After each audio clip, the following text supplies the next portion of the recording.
What if death isn't the end?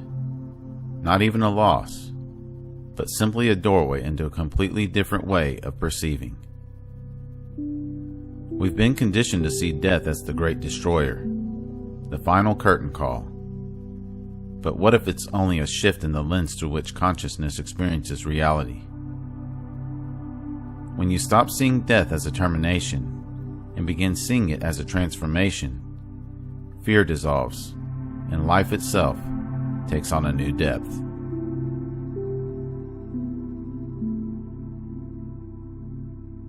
Most of us grew up with a narrow and inherited definition of death. The point where the body stops working, the heart stops beating, and the person we once knew is gone. This view is deeply embedded in our culture, religions, and even our language. We lose people, they pass away, or they are no longer with us. But this way of speaking hides something important.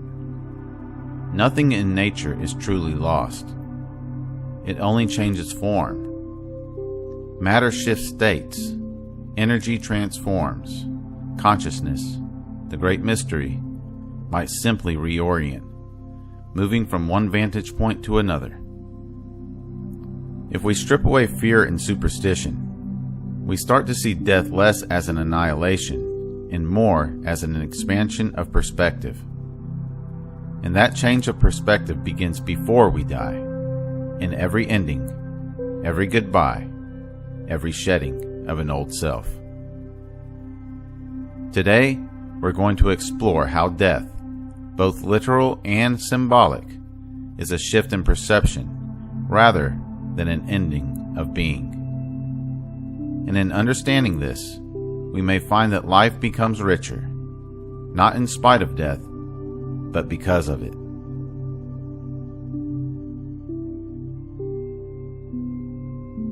Human minds crave certainty. We want to know where the road ends and what's on the other side. But when it comes to death, the truth is, no one on this side of the threshold can give an absolute answer. So our fear builds around the unknown, and our cultures give us narratives to manage it. Heaven, hell, reincarnation, or eternal oblivion. Yet physics and nature teach us something very different. Nothing in the universe truly disappears. Energy cannot be destroyed. It only changes form. The water in a puddle becomes vapor. The flame becomes heat and light. The fallen leaf becomes soil. When you think of death not as a disappearance, but as a transformation, it's impossible to hold on to the idea of finality. What you see is only one version of reality. Death is not a subtraction, it's translation.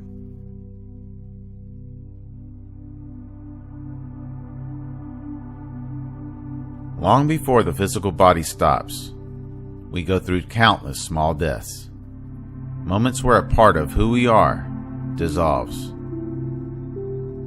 The death of childhood innocence, the death of an old identity, the death of a relationship. These moments feel devastating because the perspective we're living in collapses, forcing us into a new vantage point. Think about the first time you realized your parents were human. Flawed, complex, not the perfect guardians you imagined as a child. That's a death. Think about the day you moved from one home to another and realized you'd never walk those same hallways again. That's a death. We don't grieve because the past literally vanishes. It's still there in memory. We grieve because our relationship to it has changed. Death in all its forms is a perception shift. It's the mind having to reorganize reality.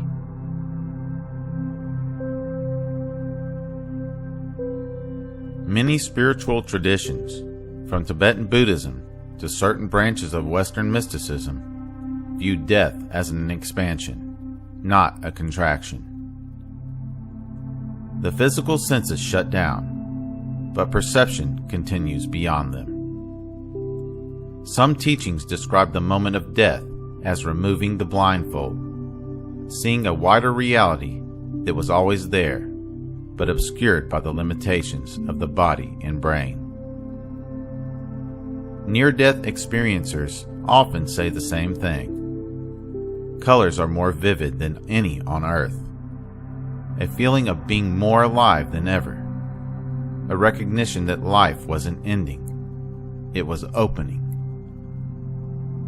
From this perspective, death is like waking up from a dream. While you were inside it, it felt all-encompassing. But upon waking, you see the dream for what it was, and your sense of self expands.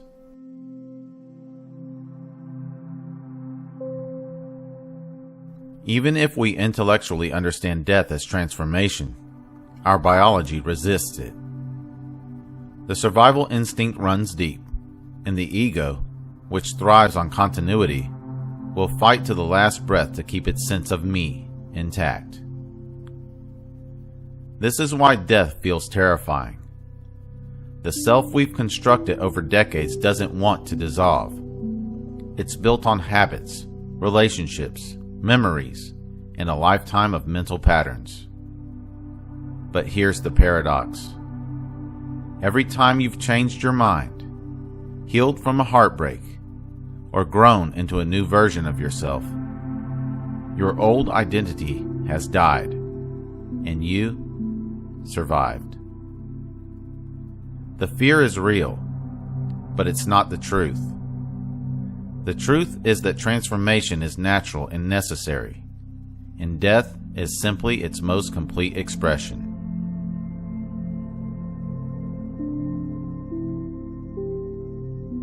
In many mystical paths, symbolic death is deliberately cultivated through meditation, ritual, or initiatory rites. The idea is to loosen the ego's grip, to prepare consciousness for the moment when the physical anchor is cut. Shamans, yogis, and mystics speak of dying before you die, confronting the disillusion of the self so that death itself is met without fear. Practices like deep meditation, sensory deprivation, or controlled psychedelic experiences can trigger this perceptual shift. The body remains alive, but your sense of self dissolves into something vast, borderless, and eternal. If you can learn to welcome this state, physical death becomes less a leap into the unknown and more like a returning to a familiar place.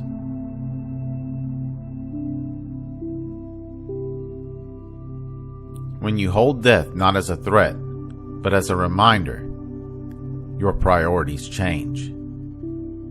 Petty arguments lose their weight. Delayed dreams start to feel urgent. Instead of fearing the clock, you realize the clock is what makes the moment precious. Death gives life its shape, its contrast, its depth. Knowing that every moment will eventually dissolve makes the present moment infinitely valuable. You stop postponing joy. You start living as if each interaction could be the last.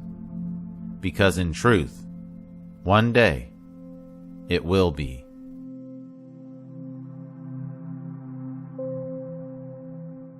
Death is not the opposite of life. It's the opposite of birth. Life is the constant current that flows through both. When you see death as a change of perception, the fear loses its edge, and what's left is a deep gratitude for the fleeting beauty of each breath. You begin to realize the self you think you are has died 1,000 times already, and something greater has always carried on. So perhaps the real art of living is learning how to die.